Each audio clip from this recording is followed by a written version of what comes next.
ಧರೆ ಹೊತ್ತಿ ಉರಿದರೆ ಮೈಸೂರಿನಲ್ಲಿ ಈಗಾಗಲೇ ನಾವು ಹೇಳ್ತಿದ್ವಿ ತ್ಯಾಜ್ಯ ವಿಲೇವಾರಿಯ ಅವೈಜ್ಞಾನಿಕ ಕ್ರಮವೇ ಅಲ್ಲಿನ ಈ ಘಟನೆಗೆ ಕಾರಣ ಅನ್ನುವಂಥದ್ದು ನಾವಾಗಲೇ ಮಾತನಾಡ್ತಾ ಇದ್ವಿ. ಭೂಗರ್ಭ ತಜ್ಞರು ಕೂಡ ಡಾಕ್ಟರ್ ಅಶೋಕ್ ಹಂಜಗಿ ನಮ್ಮ ಜೊತೆ ಇದ್ದರು. ಸರಿ, ಈಗಾಗಲೇ ನಾವು ಹೇಳ್ತಿದ್ವಿ ಅಲ್ಲಿನ ಪರಿಸರ ಮಾಲಿನ್ಯ ಇಲಾಖೆ ಏನಿದೆ ಅವರು ಗಮನ ಹರಿಸಬೇಕಿತ್ತು. ಬೇರೆ ಬೇರೆ ಸಂಬಂಧಪಟ್ಟ ಇಲಾಖೆಗಳು ಪ್ರತಿ ಜಿಲ್ಲೆಯಲ್ಲಿಯೂ ಕಾರ್ಯನಿರ್ವಹಿಸ್ತಿದೆ. ಆದರೆ ಸಾಮಾಜಿಕವಾದಂಥ ಒಂದು ಜವಾಬ್ದಾರಿ ಕೂಡ ಬೇಕಾಗುತ್ತೆ. ಯಾರು ಎಸೆಯೋನಿಗೂ ಅದ್ರ ಬಗ್ಗೆ ಗೊತ್ತಿರುತ್ತೆ, ಅಲ್ಲಿರುವ ಅಧಿಕಾರಿಗಳಿಗೂ ಗೊತ್ತಿರುತ್ತೆ. ಆದರೆ ನೀವಾಗಲೇ ಒಂದು ಮಾತು ಹೇಳಿದ್ರಿ, ನಾವು ಇದು ಕೇವಲ ಮೈಸೂರಿನ ಒಂದು ಭಾಗ ಅಲ್ಲ, ಪ್ರತಿ ನಗರದ ಕೆಲವು ಭಾಗಗಳಲ್ಲಿ ತ್ಯಾಜ್ಯವನ್ನು ಇದೇ ರೀತಿಯಾಗಿ ವಿಲೇವಾರಿ ಮಾಡ್ತಿದ್ದೀವಿ. ಈ ಘಟನೆಯನ್ನು ಆಧಾರವಾಗಿಟ್ಟುಕೊಂಡು ನಾವು ಬೇರೆ ತ್ಯಾಜ್ಯದ ವಿಲೇವಾರಿ ಜಾಗಗಳನ್ನು ಕೂಡ ಪರಿಶೀಲಿಸಬೇಕಾದಂಥ ಅನಿವಾರ್ಯತೆ ಎದುರಾಗಿದೆ ಅನ್ನುವಂಥದ್ದು. ಹೌದು, ಇದು ಅಕ್ಷರಶಃ ಸತ್ಯವಾಗಿರತಕ್ಕಂಥದ್ದು.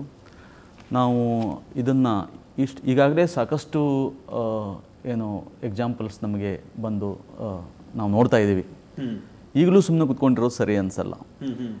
ಈಗ ನಾವು ಇದ್ರ ಜೊತೆಗೇ ಸ್ಯಾಂಪಲ್ಸ್ ಏನು ಸ್ಟಡಿ ಮಾಡ್ತಾ ಇದ್ದಾರೆ, ಅನಾಲಿಸಿಸ್ ಮಾಡ್ತಾ ಇದ್ದಾರೆ, ಅದ್ರ ಜೊತೆಗೇ ಈ ದೂರ ಸಂವೇದಿ ತಂತ್ರಜ್ಞಾನ ಅಂತ, ಅದು ರಿಮೋಟ್ ಸೆನ್ಸಿಂಗ್ ಟೆಕ್ನಾಲಜಿ.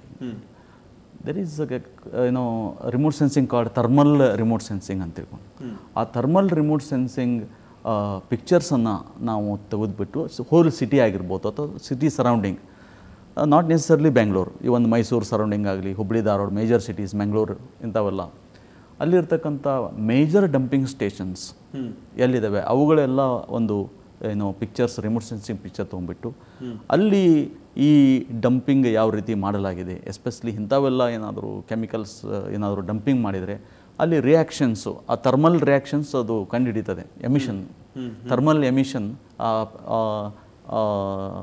ಆ ಡಿಟೆಕ್ಟ್ ಮಾಡ್ತದೆ.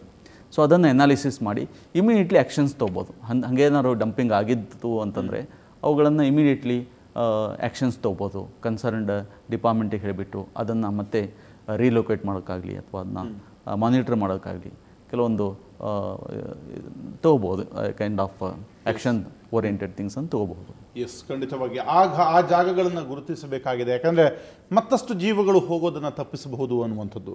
ಈ ಸಂಬಂಧವಾಗಿ ಈಗಾಗಲೇ ಸ್ಥಳಕ್ಕೆ ಹಲವು ಅಧಿಕಾರಿಗಳು ಬಂದಿದ್ದಾರೆ.